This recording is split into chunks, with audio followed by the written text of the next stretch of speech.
तेजस्वी जी पता नहीं क्या सोचकर कहे कि हम आपको ठंडा कर देंगे, अने हम केंद्र के एक मंत्री हैं, उनको हम ठंडा कर देंगे। देखिए उनके संस्कार में। डिप्टी सीएम तेजस्वी यादव के ठंडा कर देने वाले बयान पर केंद्रीय गृह राज्य मंत्री नित्यानंद राय ने कहा, यह तो उनके संस्कार का परिचय है। नमस्कार, आप देख रहे हैं नव बिहार 24। नव बिहार 24 में आपका स्वागत है। अररिया के सर्किट हाउस में प्रेस वार्ता के दौरान केंद्रीय गृह राज्य मंत्री नित्यानंद राय ने डिप्टी सीएम तेजस्वी यादव के ठंडा कर देने वाले बयान पर कहा कि यह तो उनके संस्कार का परिचय है। उन्होंने कहा कि वो जहां बोले मैं आने को तैयार हूं, मुझको आप ठंडा कर दीजिए। नित्यानंद राय ने तेजस्वी यादव पर तंज कसते हुए कहा कि उनके संस्कार का परिचय है अराजकता, माहौल, अपहरण, पिटवाना और रंगदारी जैसा संस्कार। मंत्री नित्यानंद राय ने सीएम नीतीश कुमार और डिप्टी सीएम तेजस्वी यादव पर हमला बोलते हुए कहा कि सीमांचल में दोनों तुष्टीकरण की राजनीति कर रहे हैं, जो ठीक नहीं। उन्होंने कहा कि सीमांचल को तुष्टीकरण की राजनीतिक बर्बादी की ओर ले जा रही है।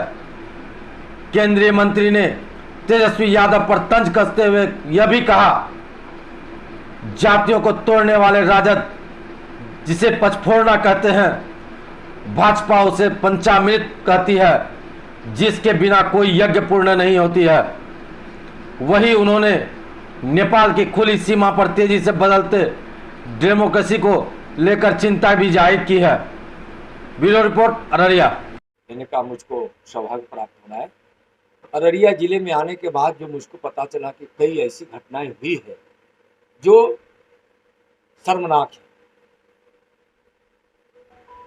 घर के पास खड़ी बच्ची को उठा लेना, अपहरण कर लेना, सामूहिक बलात्कार उसका हो जाए, किसी बच्ची का अपहरण हो जाए, किसी के साथ रंगदारी की घटना, मारपीट की घटना, यानी एक अराजक स्थिति अररिया में पैदा है। सीमावर्ती जिला है, संवेदनशील जिला है, और यहाँ की स्थिति यह है जो मुझको यहाँ प्राप्त जानकारी कराई गई है और जो मैं खुद महसूस कर रहा हूँ कि यहाँ जो सीमा का क्षेत्र है, उस सीमा के क्षेत्र पर यहाँ के लोकल प्रशासन की जो जिम्मेवारी है, हमारे बॉर्डर सुरक्षा में लगे हुए लोगों को जितना सहयोग करने की, कहीं न कहीं उसमें रुचि कम है। और उस रुचि कम होने के कारण सीमा पर कुछ ऐसी व्यवस्था भी खड़ी हो रही है, उसके डेमोग्राफी में कुछ चेंजेस भी आए हैं और जो नहीं होना चाहिए। क्या है ना, जिला अधिकारियों को उस चिट्ठी को मैं देखा, क्या सोच रहे हैं आप? क्या तुष्टीकरण से इस देश का भला होना है या बिहार का भला होना है? और तुष्टीकरण के कारण आप इधर सीमांचल की स्थितियों को आप नहीं देख रहे हैं। जो व्यवस्था आपके जिम्मे है, ठीक है, बड़ी तत्परता से सीमा की सुरक्षा में और अपने पड़ोसी देश के साथ सद्भाव और संबंध को लेकर हमारे सीमा के सुरक्षा बल लगी हुई है, लेकिन आपका भी दायित्व है, राज्य का भी कुछ दायित्व होता है। थाना तो आपका है वहां, और सारी कोई इस प्रकार की बातें होती है तो थाना तक तो जाती है ना, विधि व्यवस्था है आपके जिम्मे है। आप क्या करा रहे हैं? तुष्टीकरण ने इस देश को तोड़ा था और तुष्टीकरण ने ही इस सीमांचल, बिहार के सीमांचल को, बिहार को बर्बाद करने के लिए यह नीति बहुत ही खराब है, जिसको नीतीश जी और तेजस्वी जी ने अपनाया है। आप जानते नहीं है इस अररिया की स्थिति, किशनगंज की स्थिति, कटिहार की स्थिति, पूर्णिया की स्थिति, और धीरे धीरे सुपौल से लेकर मधुबनी से लेकर सबकी स्थिति क्या हो रही है। तो यह गंभीर विषय है, लेकिन उनको इससे मतलब नहीं। मतलब क्या है? देखिए, कुर्सी चाहिए। पहले कभी उनको कुर्सी तो कभी उनको कुर्सी, कभी कुर्सी के लिए इधर से उधर तो कभी उधर से इधर। यह खेल बिहार को बहुत नुकसान पहुंचा है।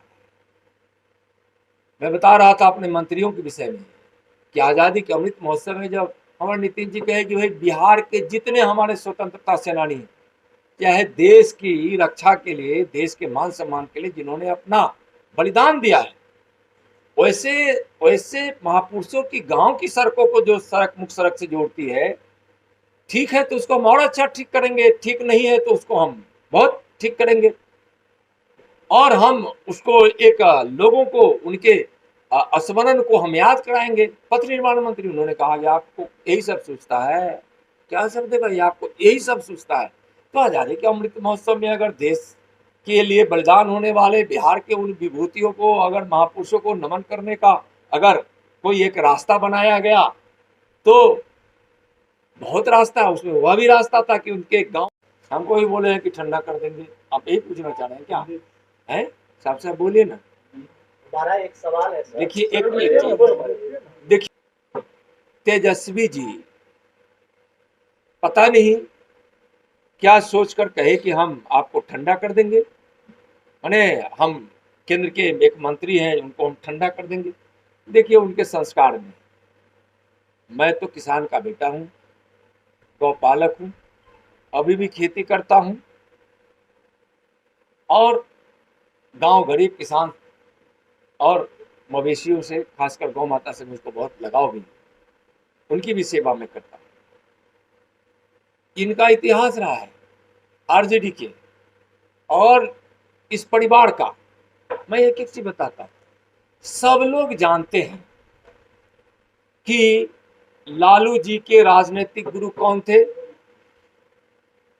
मानवर रंजन प्रसाद यादव। आज रंजन प्रसाद यादव जी कहाँ हैं? किस प्रकार से उनकी बेइज्जती की, किस प्रकार से उनको ठंडा कर दिया गया। रामलखन सिंह यादव जी जो बिहार के जाने माने नेता, लेकिन उनके घर को तोड़ने के लिए पटना वाले घर को, जो इनकम टैक्स चौराहा से आगे जाते हैं, भैया हंस रहे हैं, उनको पता है क्या भैया, मालूम है ना? है देखिए सामने ही है। बुलडोजर भेज दिए थे उनके घर को तोड़ने के लिए। बुद्धिदेव सिंह यादव जैसे लोगों को अपहरण का मुकदमा उन पे करवा दिया। अपहरण का मुकदमा, कभी मौका मिलेगा तो वो FIR हम आपको दिखाएंगे। गजेंद्र प्रसाद हिमांशु जी को कितनी बेइज्जती की गई। गणेश प्रसाद यादव जी कहीं दिखाई पड़ते हैं बेचारे इस दुनिया में, को अपमानित किया गया।